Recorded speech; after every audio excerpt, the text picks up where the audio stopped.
Through our PIs right now, we do have some evidence that Kim Porter may have been poisoned and murdered. The conversation regarding Kim Porter continues. More discussion over her death and the accusation that there wasn't a proper investigation. We're going to catch you up to speed on this aspect of the Sean Combs story and bring back on forensic death investigator Joseph Scott Morgan to get the moment the truth erupts, everything around the figure at the center begins to collapse in real time. The empire that once looked invincible, untouchable, fortified by decades of influence and intimidation. Sean Diddy Combs on federal racketeering and sex trafficking charges. There is this renewed interest in all aspects of his life, all the people in his life. And that includes, of course, Kim Porter, Combs' ex-girlfriend, who tragically died in her Los Angeles home back in November of 2018. Officers reportedly found the 47-year-old unresponsive. She was pronounced dead. Now, initially, an autopsy was performed on Porter the next day, and according to the Los Angeles County Medical Examiner's Office, the cause of death was deferred pending additional tests. But then you fast forward to January 2019, and the office then concludes that she died of lobar pneumonia. So the manner of death was listed as natural as opposed to something like homicide, and she'd apparently gone into cardiac arrest. Now, it was reported that she had been battling flu-like symptoms in the days leading up to her death, that there were water bottles, sports drinks, Pedialyte. They were found in her bedroom. Days after her death, Sean Combs commented publicly about Porter's death, writing on Instagram, "For the last 3 days, I've been trying to wake up out of this nightmare, but I haven't. I don't know what I'm going to do without you, baby. I miss you so much. Today I'm going to pay tribute to you. I'm going to try and find the words to explain our unexplainable relationship. We were more than best friends. We were more than soulmates. We were some other S. And I miss you so much. Super Black Love." Combs would reportedly tell Essence magazine the following year, "One night I was checking on her and she was like, 'Puffy, take care of my babies.' She actually said that to me before she died." Now, he's talked about Porter a lot over the years. For example, in 2023, Combs claimed that Porter was the inspiration behind his Love album, Off the Grid. He even dedicated a song to her. Now, despite all of this, there have been rumors. There have been unsubstantiated rumors about Kim Porter's death, about what actually happened. And remember, this is a couple that first started dating in the 90s. They had an on-again, off-again relationship. They went through a custody battle over Christian, the son that they had together. They reconcile. They have twin daughters together, Delilah Starr, Jesse James. Combs reportedly cheated on Porter, though. They broke up in 2007, but by all accounts, Porter and Combs seemed to remain close, to be on good terms as parents until her death. And by the way, a little side note, Porter was actually mentioned relatively recently in one of the sexual assault lawsuits that was filed against Sean Combs. This concerned April Lampros, and she claimed that one night in 1996, Combs had forced her and Porter to take ecstasy and have sex with each other as Combs watched and touched himself. And she said afterwards that Combs even invited her to Porter's birthday party. Now, Lampros would also allege that Porter got angry and was resentful of her and helped get her fired from the bar where Lampros was working. So it was really interesting to hear that. But like I said, there have been theories popping up, particularly on Reddit, about Porter's real cause of death, about whether or not she was killed. And one of those people who seems to believe that there is more to the story is Albie Shore. This is Porter's ex. His real name is Albert Joseph Brown. They shared a son together named Quincy. Well, after Combs' arrest on federal sex crimes charges, Brown posted on Instagram, "In a nutshell, Kimberly was allegedly taken from us because she was set on course to accomplish what Mrs. Cassie Ventura did by igniting the bonfire which brings us here today." Ventura, of course, is Combs' ex-girlfriend who filed that initial sexual assault, sex trafficking lawsuit against Sean Combs last year. It spiraled into multiple other lawsuits and arguably spiraled into these charges that he's now facing today. And Brown wrote, "I'm writing this post to formally request an investigation into an entire group of individuals who worked at or around..." Suddenly starts cracking from the inside, not because of rivals, not because of lawsuits, not because of enemies clawing at the gates. No, this time the destruction comes from the most unexpected source imaginable, the daughters. The ones who were always quiet. The ones the public rarely saw speak. The ones who grew up behind the gold-plated walls the world thought were paradise. They're the ones who finally step forward, and what they unleash is nothing short of catastrophic. When their voices finally rise, the world stops. They don't come out swinging for spectacle. They don't scream for attention. They speak with a calm, heavy truth that carries so much weight. It feels like the air goes still. Every word they share slices through the illusions that held the empire together for years. And each piece of their truth falls like a stone into the world's collective stomach, sending shockwaves everywhere, in every room, in every corner of the industry, behind every door where people once whispered their suspicions but chose silence out of fear or convenience.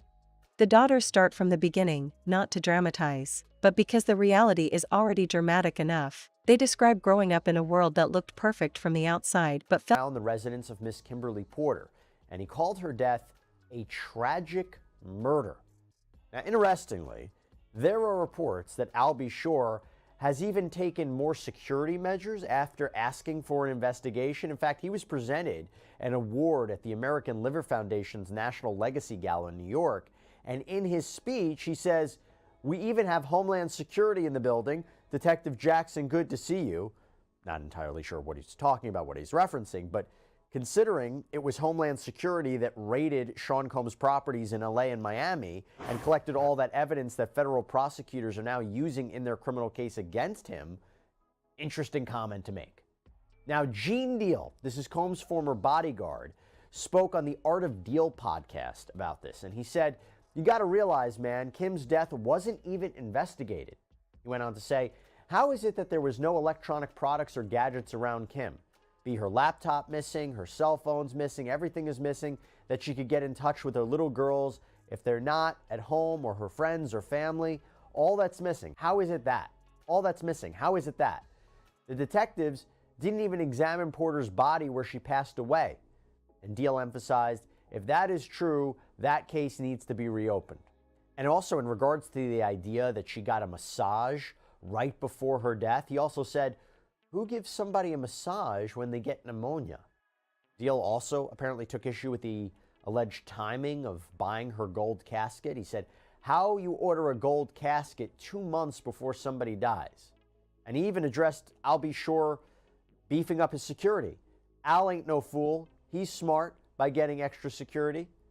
Now, with all of this as a backdrop, the last time we talked about Kim Porter on Sidebar is when a book was published on Amazon. It was entitled Kim's Lost Words, A Journey for Justice from the Other Side. It is allegedly a memoir from Kim Porter herself detailing her relationship with Sean Combs, but it reportedly contains typos, shocking claims, some are saying even inaccurate statements. In fact, Quincy Brown, Christian, Jesse Delilah Combs, they wrote in a joint statement on Instagram, "We have seen so many hurtful and false rumors circulating about our parents, Kim Porter and Sean Combs' relationship, as well as about our mom's tragic passing, that we feel the need to speak out.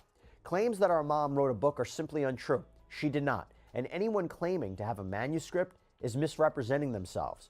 And by the way, even Combs authorized his attorney Erica Wolf to release a statement on his behalf regarding the new book, stating, "The Kim Porter memoir is fake. It is also offensive, a shameless attempt to profit from tragedy. Chris Todd has no respect for Miss Porter or her family, who deserve better. Unlike the fabrications in his sickening memoir, it is an established fact that Miss Porter died of natural causes. May she rest in peace." And Albie Shore reportedly sent a cease and desist letter to Amazon as well. And Chris Todd, by the way, he's the author. And when we say memoir, we have to be clear here. There's no information verifying that Porter actually authored these writings or authorized a book to be written by her or anybody else at any point. And even the author really couldn't confirm whether these are actually Porter's words or not, but he seems to believe it's true, claiming that Porter created the information herself on a flash drive, which Todd says she gave to her friends prior to her death. Again, her family, loved ones deny this, but either way, interesting to think about. And I sat down with Chris Todd to talk about this, and this is some of what he had to say. Through our PIs right now, we do have some evidence that Kim Porter may have been poisoned and murdered. We need to listen to the people that are online, even these online. Felt like walking through glass behind the scenes. A world where every smile was staged, every family moment was rehearsed, every celebration was a performance designed to maintain an image that was, in reality, suffocating them. They talk about the tension that never left the air in the house, the kind that made everyone speak in carefully measured tones. The kind that made them tiptoe even in their own rooms. The kind that made them learn how to read expressions faster than other kids learned to read books. They grew up interpreting moods like survival signals. One wrong move and the energy in the room could shift instantly. One of them describes nights that felt endless. Nights when the shouting wasn't loud, but sharp, controlled, cutting. The kind of anger that doesn't explode, it seeps. It coils around the atmosphere until everyone feels it sitting on their chest. They recall moments when they wanted to speak up, to defend themselves, to ask simple questions, but something in the room always forced them backwards. They talk about the emotional pressure, the expectation to be perfect, to smile on command, to represent the brand, not themselves. They weren't raised as kids. Sleuths, the bloggers, a lot of information comes out from this kind of community. And there's talk of toxins being in her system at first. It was called deferred at first, then it was changed. It's disturbing. It's dark. It's sad. This is an abused woman telling her story. When I first read the whole thing, I only had a couple pages at first. Now, as for the tapes, I've been told that I can have access to the tapes. What are the tapes? First, start there. What tapes are you talking about? The big ones. You're talking about sex tapes. Yeah, but with very famous people. Okay, so talk to us about what you were told about the tapes. That if I pass the test, they trust me, I will be the one to do it. Who's they? The sources and the people around the community of Kim and Diddy. And I should tell you that after our interview, Amazon responded to all of this blowback by removing Chris Todd's book from its store. So with all of that in mind, let's revisit this, shall we? I want to bring in forensic death investigator from Jacksonville State University, Joseph Scott Morgan, host of the Body Bags podcast. I encourage everybody to check it out. Who doesn't want to hear the soothing voice of Joseph Scott Morgan for a prolonged period of time? And by the way, we're very lucky because Joseph told us that this is the first recording he is doing from his new studio. And gosh, Joseph, you look phenomenal. Oh, well, thank you, Jesse. It's good to hear that from you. A person so stylish as yourself, and with the world's best hair, of course. Well, that's very kind unlike of you. mine, that is graying and not thinning, but it's gray nonetheless. But It looks thanks good. for having me on. It's always a pleasure. Well, thank you. Thank you, buddy. I appreciate it. So listen, I'm happy to have you on. We had you on months ago talking about this. There have been these kind of interesting developments since we last spoke. First, if you could just tell us, again, let's set the stage. Do you have any reason to believe that Kim Porter did not die of lobar pneumonia, and whether Porter could have been poisoned in a way to mimic those symptoms? Wow, that's a very highly sophisticated premise. I think putting out that she could have been poisoned in some way, certainly something that would be undetectable. What I can tell you is that there was quite a bit of pathology with her autopsy. And, you know, you'd mentioned just a moment ago that she had died of lobar pneumonia. For folks that don't know, just a brief little primer here. Our lungs are comprised of lobes. Okay. So hence lobar pneumonia. The right lung has 3 lobes. The left lung has 2. All right. And the reason you have 2 is on the left is because the heart takes up the space. It kind of overlies the lung on that side. Now, her lungs, just so that I have the numbers right, to give you an idea of what we're dealing with here, her lungs were 850 grams for the left. That's the one with only 2 lobes. And then the right lung was 900 grams. Now, that might not mean much to most of the listening public, but I can tell you this. For a woman in particular, alarm bells kind of go off if you get anything that's like... They were raised as pieces of a polished image, accessories to a public persona that cared more about reputation than reality. Every time they felt scared, confused, or overwhelmed, they were told to keep their heads up because people are watching. The world's gaze mattered more than their feelings. As they speak, you can hear years of silence cracking open. They reveal moments when they felt invisible, Moments when they cried behind closed doors because the atmosphere in the house was too heavy to process. Moments when they questioned whether they mattered to the person who demanded loyalty from everyone but never offered vulnerability in return.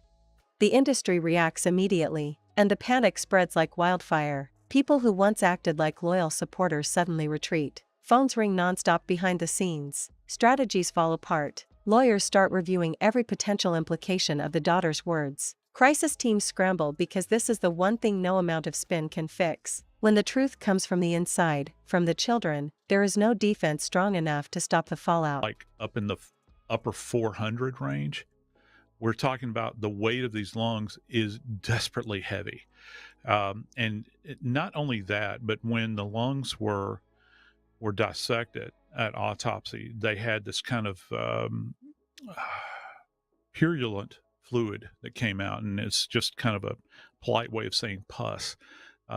She had an ongoing infection. Now, I've investigated a lot of deaths over the course of my career in New Orleans and Atlanta, and I have yet to work a case where someone was able to introduce an agent into someone's system that wound up causing a pneumonia and leading to their death. However, I think one of my biggest questions is, because this is not something that just happened overnight, Jesse. This is a prolonged event. You had a physician, a house call physician, and that's the way they're termed apparently, that was coming out to administer treatment to Miss Porter. How in the world this could have been missed, I have no idea. I have had people that are suffering from medical conditions that are in and of themselves lethal. If particularly pneumonia is very dangerous, and left to go untreated. And when I say untreated, she was given like a Z-Pack, which is kind of a broad spectrum antibiotic, which a lot of people receive. They give her an IV that is kind of vitamin infused, lots of fluid bottles, they said, trying to do electrolyte replacement. But once you get this kind of bacterial infection that's going on, and you get to the point where your lungs are this heavy and you're producing pus at this point in time, I think my big question is, was this neglect? Because, this kind of passive thing that's going on, I don't see anything at this point in time that would indicate that she had some kind of trauma. And if somebody has an indication here, and I'm speaking to those individuals that are insinuating that she was in some way poisoned, my advice is get in contact with the authorities. Let them know this information if you are truly invested in the case relative to solving it. Because you can say all kinds of things, but if you have hard scientific evidence that this occurred, then let us know. I also take exception to this idea that's being thrown out there, Jesse, that her death was not investigated. Now, you mentioned electronic devices, and that's all fine and good, but when you say her death was not investigated, what precisely is meant by that statement? Because I got to tell you, there are a lot of people out there, cases that happen every single day, Jesse, that the medical examiner never puts their hands on those remains. They're never autopsied. They're probably cases in the best set of circumstances. It'd be preferable to do an autopsy. She had an autopsy performed, a thorough autopsy. Now, I can't speak to how thoroughly her tissues were examined afterwards, but she had a lot of stuff going on with her systemically that would give you an indication that she had some serious problems going on. And just let me throw this out there to you as well. Her system was not, her metabolism was not working within normal range. The daughters continue, their voices steadier now. They talk about betrayal, not of dramatic actions, but of absence, of being physically present but emotionally unreachable, of receiving gifts instead of affection, of being surrounded by luxury but starving for stability. They describe how confusing it was to grow up in a world where strangers saw their life as a dream, while they felt trapped inside a constant emotional fog.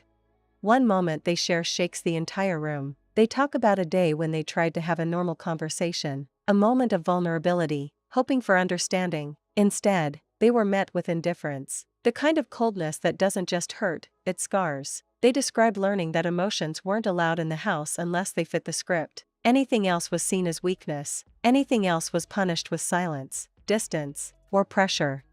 They reveal how rare it was to feel truly safe. How every decision felt like walking through a maze filled with invisible traps. How they kept their real thoughts locked away because the consequences of honesty were too unpredictable. They became experts in emotional survival, constantly adjusting themselves to fit whatever version of themselves was across the country, where the primary or sole conviction was for a violation of 18 U.S.C. 2421, the defendants who were not charged with running a prostitution business have been released pending sentencing. And then Combs' attorneys make another argument for why Combs' conditions are exceptional. And it's about him being locked up at the MDC. They say that a district court judge in the Southern District, in another case, basically said how bad the MDC is. As Judge Furman noted, the state of affairs at MDC is unacceptable. In so noting, Judge Furman concluded that the conditions in the MDC qualify as exceptional reasons under the statute justifying, and this was the defendant in this case, Chavez's continuing release. Judge Furman found that the conditions at the MDC are, quote, dreadful in many respects, but three warrant particular emphasis. 1. Continued reports of inordinate periods of lockdown. 2. Claims that the facility provides inadequate and or substantially delayed necessary medical care, a particular risk in this case. And 3. General issues about the conditions at the facility. These conditions have not abated in Mr. Combs' detention at the facility. As the court is aware, during Mr. Combs' incarceration at the MDC, the facility was subject to an interagency suite that was designed to achieve our shared goal of maintaining a safe environment for both our employees and the incarcerated individuals housed at MDC Brooklyn. They're actually quoting what the rationale was. In other words, there is a significant issue at the MDC related to the safety of employees and incarcerated individuals that require outside law enforcement action from multiple agencies to address. Importantly, MDC, as a jail, has a significant law enforcement presence within its walls 24 hours per day that are equipped with investigatory and often unregulated authority. Thus, the requirement of outside law enforcement agencies to ensure safety within the MDC is an admission that serious violence, mayhem, and chaos is occurring within the MDC that requires more than a Band-Aid raid, but rather surgery. Indeed, we are aware of ongoing threats of violence and actual violence in the facility such that Mr. Combs' safety is constantly at risk. And they go on to argue, though Mr. Combs has been a model inmate for his nearly year-long period of confinement, the violent conditions are still very much a concern for Mr. Combs and is an unnecessary confinement risk given the clear precedent of multiple similarly situated Mann Act convictions where defendants were released on conditions. Now, the government, by the way, would probably disagree with that statement of him being a model inmate. Remember when they accused Combs of trying to arrange three-way phone calls and buying the use of other inmates' phone privileges to try to make sure the government wasn't listening in, that he was having these private conversations, that he was allegedly trying to contact witnesses in the case, that he allegedly orchestrated a birthday campaign to help his public image while he was locked up. So if we hear a government response, I'm sure they're going to say something about that. Then the defense highlights he's not a risk of flight, he's not a danger to the community, which, by the way, I think are real key points here. But they seem to echo a lot of the same arguments that they have already stated to the court. And remember, they haven't been successful in the past. That he voluntarily came to New York last year to surrender himself to authorities, that he gave up his passport to his attorneys 6 months before his arrest, paid off his mortgage on his Miami home so it was free and clear for him to stay at while out on bond. He was just acquitted of the most serious charges that he was facing, which, by the way, carried decades, if not life in prison, that he's not a risk of flight. That's the basic argument. Now, when it comes to the danger argument, that is key. Why? Expected that day. And the world? It listens in shock, because the daughters shatter every assumption people once had. The glamorous lifestyle, the mansions, the luxury trips, the media appearances, it all means nothing when placed next to the emotional reality they reveal. The truth they share exposes a hollowness that no mansion can fill and no fame can hide. Behind the scenes, insiders whisper that the person at the center of all this is spiraling, completely overwhelmed, unable to understand how everything unraveled so fast. They were used to controlling the narrative for years. They were used to commanding loyalty, shaping perception, and managing their public image meticulously. But this time, the story isn't theirs to control. The daughters have taken their power back, and the truth they release is unstoppable. The empire begins to crumble visibly. Partnerships freeze, brand deals halt, creative projects fall apart, public support disappears. People who once praised the figure at the center now distance themselves with lightning speed. No one wants to be associated with the downfall that is clearly inevitable. The daughters reveal more. They talk about isolation, how they were sheltered, not for protection, but to keep them from speaking, seeing, or questioning. They talk about how they learned to perform happiness because real conversations were discouraged, how they felt pressured to present themselves as grateful, blessed, privileged, when inside they felt like prisoners of their own image. They describe years when emotional wounds went untreated because acknowledging them was considered taboo, times when they needed help but were told to stay strong instead, times when they felt their voices didn't matter. They describe becoming shadows in their own lives. Each revelation shreds another layer from the public persona their father cultivated so fiercely. The world watches the unraveling with wide eyes because the collapse isn't coming from a scandal. It isn't coming from an accusation. It's coming from truth, raw, steady, and emotionally devastating. The daughters talk about the moment they finally decided to speak out. They say it wasn't rage, it wasn't revenge, it was exhaustion. Decades of burying reality had become too heavy to carry. They realized silence was no longer protecting them, it was destroying them. And when the truth became the only relief, they stepped forward and let it all out. Their decision becomes the turning point. The empire that once stood tall now stands exposed, fragile. Behind closed doors, the reaction is desperate. The person at the center of this tries to reach them, tries to control the story, tries to manipulate the narrative, but it's too late. The daughters are no longer under the shadow they once feared. They've grown, healed, and found their strength, and once they opened their mouths, they made sure the world heard everything they had been forced to swallow for years. The daughters aren't destroying their father. They're freeing themselves. And the world watches as the empire he built collapses under the weight of the truth he never thought they'd tell.